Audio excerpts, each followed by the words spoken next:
Hello everyone, this is Bbeltdan, and welcome to part 4 of my Creating a Skeksis Puppet series. So with the last episode, we left off with this as far as the head is concerned. I went ahead and started kind of going through and messing around and trying to experiment using cardboard for the skull outline. From there, I took these designs and we went ahead and in a 3D program, I've modeled and printed out these, which are going to be the actual skull fragments. They're going to be glued on and replacing the cardboard. So we're going to go ahead and start removing the cardboard and gluing these on. Now these skull pieces I've printed out of ABS. It's a clear ABS. I have plenty of that, and I'm trying to use it as much as possible before it degrades. But the reason about why I chose ABS is not only because it's slightly stronger than PLA filament, but also it has a unique property to where you can do a solvent weld using acetone of other ABS pieces onto this. If you may look at it, you notice that there are no connection points for the cables that are going to be running through the head, because I'm going to, once I get these on, I want to go back through, verify where I want these cables to go, and then I'll 3D print those cable holders or fasteners and solvent weld them onto these ABS skull pieces. But I still need a lot more parts of the skull to try to get at least the overall look of this Skeksis head. So let me go ahead and do that, and let's see what we have after that. Okay, I went ahead and removed this old cardboard temporary skull piece. Get out of here. And 3D printed most of the new skull. I got to work on the top pieces here, but I didn't want to put that in yet until I go ahead and get a lot of the wiring and the tubing and stuff that I have kind of positioned inside here and placed and everything. So I still need to print that, and I still need to go ahead and print out all the little connections where the tubing is going to be attached to the skull. And that is one of the beauties with the ABS, is that I can attach each of the pieces to it using a solvent weld. I think I mentioned that earlier, and those welds are almost as strong, if not stronger, than the prints themselves. So I still need to do that. But also I went ahead and 3D printed out these right here. These are the eyebrows. They're right and left, and they're going to move up and down, and the outer covering is going to be attached to these to get kind of a up and down movement on the eyebrows to start showing a little bit of emotion. So I'm going to go ahead and start working on that, and for that to work, I got a little piece of copper tubing right here and a little tool that I'm going to use to cut little pieces of this off and insert it into this hole right there. And then I have this piece of aluminum rod, which is just kind of a hair bigger than the holes that are into this piece right here. So for right now, these eyebrows and this back piece here where the cable's going to be attached to is just more of a pressure fit, so I can do adjustments, and then from there I'll do any kind of gluing necessary. And as you can see, I have the eyebrows here attached, and how this is working out, and the reason why I have it the way it is that this copper tubing is acting kind of like a bearing for the aluminum pipe to spin around in. So rather than potentially have this tearing down and possibly degrading this, instead it's going to be moving around inside this. And plus also I should be able to put in just a little bit of oil inside here, and that would help it to where it's moving very freely. But the original intention is, and my intention is, to where I'll just have it to where there's a cable running through here, comes down to here, and as I pull it, it's just going to just cause it to move up and down, and there's not going to be a whole lot of movement into it. Maybe just about, maybe about that much. Let's see, pull it in right here so you can see a little bit closer. And also keep in mind that this eyebrow here, it's kind of fully open, but when I'm done with it, it's actually going to be kind of partially closed.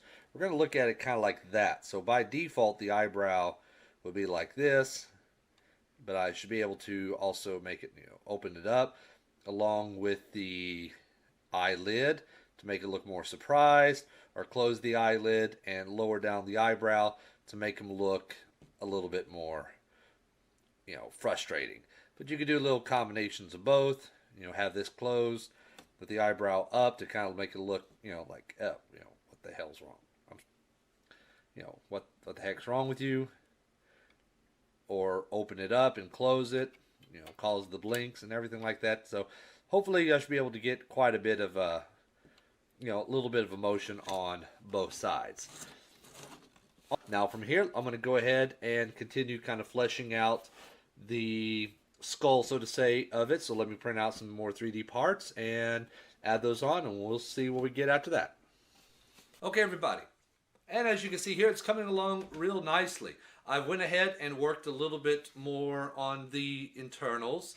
I've had to reprint this side here because it broke, and I may end up doing the same on this side because of the way that it's printed. The lay lines, the print lines are running this way, which made it very weak. This one, the print lines are up and down, so it's a little bit stronger, and I made it just a little bit thicker. So I may end up replacing this side. We will see. But I've also started working on the beak here. So from the side, you can see with this little spline here, what it's going to look like with the profile. So it's starting to take shape. Mentioned in the past about trying to come up with a design, a hardcore set design on what I want this to look like. But I've decided to go ahead and go the route of doing it organically, as I mentioned before, to where as I'm building it, I'm going to be trying to think about how I'm going to have it look like, what it's going to look like. The only thing that is going to be for certain is that I want a part of its beak to be metallic. I want to kind of look like, in my mind, this would be kind of like a more of the general, the soldier aspect of the Skeksis. I know he's not in the movie, it's original design, but he's more like a soldier. He's more militaristic, and he was in battle for whatever reason. He's maybe in control of those bug things. I can't remember what they're called. And he must have lost a part of his beak during battle, so he had it replaced with a metal piece. That's the only thing that is going to be consistent with it. But as far as the look, it's just going to happen organically. Now, as far as the internal mechanisms are concerned, I've mentioned it before in a previous episode that I'm going to be utilizing this type of plastic flex tubing that you could find at just about any hardware store. I forgot what size it is, but I have my calipers here that I can use. These have an external diameter of about 6 millimeters with an internal diameter of about 4 millimeters. This is going to be the sheathing that this wire here is going to be run through, and this wire here is going to act as the muscles, the tendons, so to say, to cause all of the mechanisms, the eyes, the mouth, everything to move. This wire is a little bit smaller than what I've usually been using. I've been using about 2 millimeters, 3 millimeters. This one's about 1.5, 1.4 millimeters.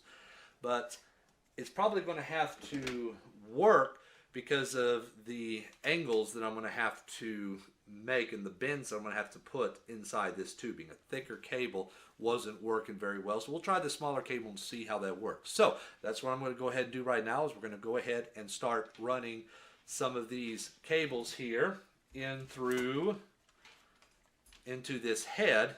And I'm probably going to right now just work on one side right now. I can't get to the eyes because those cables are going to be running from the top of the skull cap, which I haven't put on yet. So let's go ahead and let me work on this and we'll see what happens. All right, everyone. I am going to have to come back to running the cables because something's not quite working the way that I was hoping that it would work. It is either the way that I have the cables made, or it is either the brackets that I have designed to run the cables. As long as the cable is relatively in a straight line, as you can see, it works pretty well. You know, maybe just put a little bit of more oil into the line to kind of help, you know, smooth the motion. But it does seem to work. But once these cables get into kind of to an extreme of an angle, it doesn't seem to want to work as well or as fluid as I would like it to. Now I've tried it with some bike cables to see whether if it's maybe just the homemade cables, and the bike cables work better, but still not as good as I would like for it to. So I'm going to have to rethink something. So either rethink the way that I have all these cables ran, or rethink the design of the cable. It could be that there's just too much of a space inside the cable for this wire to where it's not pushing through. It actually has, you know, when it gets into an angle, it's binding up against the side rather than smoothing through. So maybe getting a smaller diameter, you know, hose to run the wiring might probably improve everything. I don't know. We'll have to probably see. There is some cable or some hose with a smaller inner diameter that I could probably use. So, but it's a lot more expensive, and if it gets to that point, it's probably cheaper just for me to go ahead and just buy bike cable rather than go ahead and just make it my own. We'll see what happens. So I'm going to come back and revisit this. But what I can do right now, because I know the cables do work, is I can start working on the way that I'm going to connect the cables that come from the head to the control mechanism. So let's take a look at that. Alright, so now the issue is that I have the cable right here. And this cable, you know, as long as it doesn't have any extreme bends in it, as I mentioned before, everything moves very well. With this connected to the head, though, as we can see, it's not quite as long, and I want this to be a little bit longer to be able to run, you know, if this was to be used in a movie, to be run offset and connected to the control mechanism. But, you know, if I wanted to try to ship this up or move it around or what have you, I don't want to have to move the head and the control mechanism at the same time. But I would like to be able to disconnect the head, move it separately from the control mechanism. I also mentioned that what I'm wanting to do is, as I improve and design the control mechanisms and improve on those, or if I decide I want to reassign certain movements on the control stick or on the control mech or the Waldo to certain movements on the head, I want to be able to swap it around. So the problem is I have the cable here, and I have a control mech. Oops, dropping stuff left and right. So I have the control mech over here with its own set of cables, like this one right here, as we could probably see as I move this.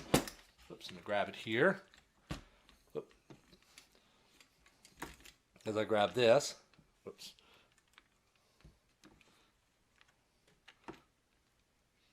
Why are you... Oh, wrong one. There we go.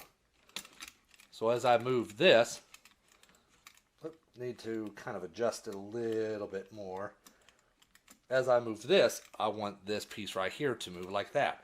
So how do I assign this piece to this piece right here? Well, as you could probably already see, I'm using connectors such as these. These are connectors that you can find at any kind of hardware store, and they just quickly connect and disconnect. The key point is that they are completely rounded, and the plastic is relatively smooth. So I put one on this end and I put one on this end, and I can just combine the two together. And now this matches with this. But that's only part of the problem. The other part of the problem is that now we have this gap here. So if I was to move this here, I don't know if y'all can see it, but it's only moving the cable. Let me switch hands here. It's only moving, that plastic sheath. It's not actually moving this cable. It's moving this tube first. So that is the second thing that I need to solve. So I went ahead and thought about it, sat down on it, and then I came up with this right here. This right here is the little piece that I 3D printed, and it simply just has a top that comes up with a little channel in the center. So from here, what I can do is insert that in and insert this piece in like that. Once I get that in, I can put this piece on top like so.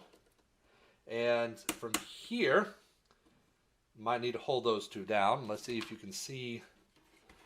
This is where I probably need a few more hands, but let me see if I can do it. So now, if I go ahead and move this, see, will it work?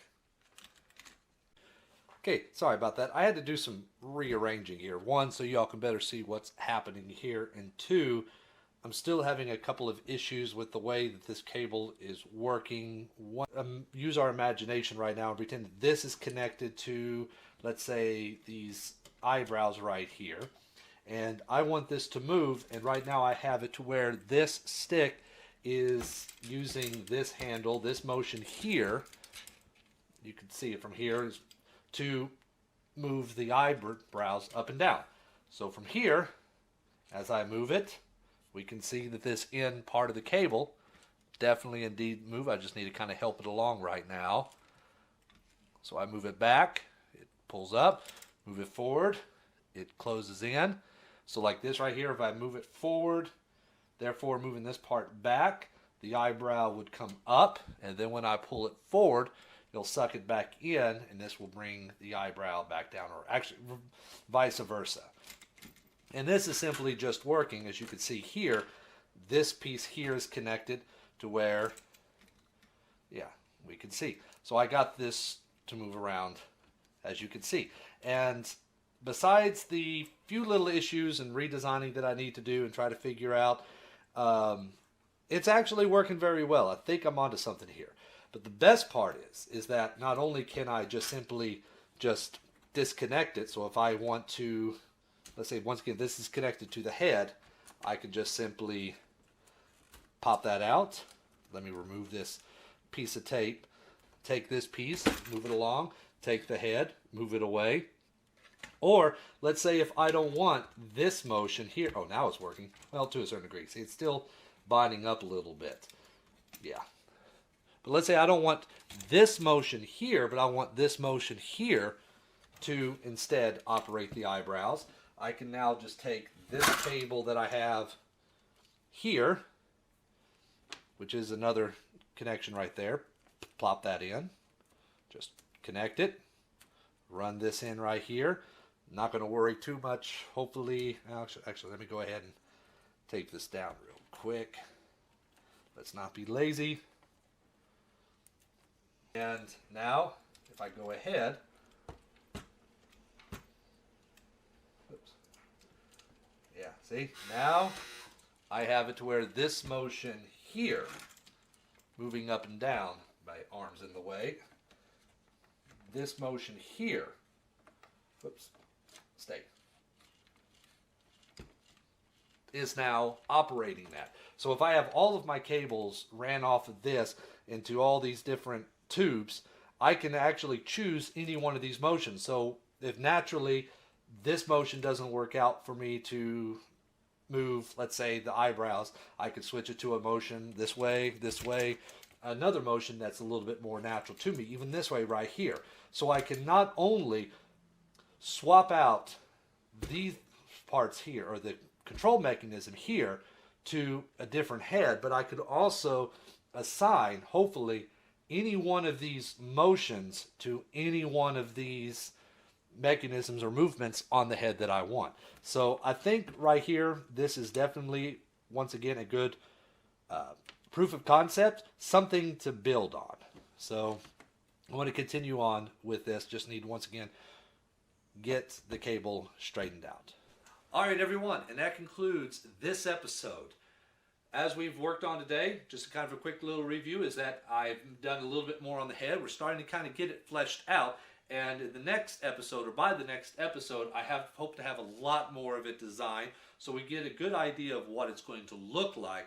I would also, hopefully by then, figure out both the snarling mechanism to get it to where the upper lips snarl on this particular Skeksis, as well as be able to run the cables to actually start operating the eye blink mechanism. From that, I should hopefully be able to close everything up and start running the cabling, so then we can get that cable connected to our control mechanism. And as far as the control mechanism is concerned, I'm going to go ahead and start redesigning little bits and pieces of it to try to help, get the cabling to where it'll work just the way that I want. But in regards to cabling, as mentioned in this episode, I need to figure out what would be the best approach for the cable itself. Should I go ahead and continue trying to make my own, or should I just go ahead and purchase some bicycle cable? Because all of this I'm using my own money for. So I'm trying to keep the cost down, but I still want to have a good product in the end. So with that being said, if I continue to make my own cable, I do know that there is some cable out there that has a thinner inner tubing or sheathing, or inner diameter, which may work. But the cost of that tubing is almost twice as much per foot as the tubing that I'm currently using right now. And once I factor in that cost, it would be almost the same, if not more, than regular bicycle cable. But I might also have to probably look at maybe spending more money to get higher end bicycle cable to get the type of movement that I want, to where it can move freely but still be able to handle some of the angles and bends that I may end up having inside this. So if y'all know of any kind of cables or anything, have any ideas of what might be able to help me out with this project, feel free to go ahead and leave a comment below. I'm looking forward to any kind of suggestions that y'all may probably have. With that all being said though, hopefully by next episode I'll have a lot finished. I'll be able to do a lot more on camera.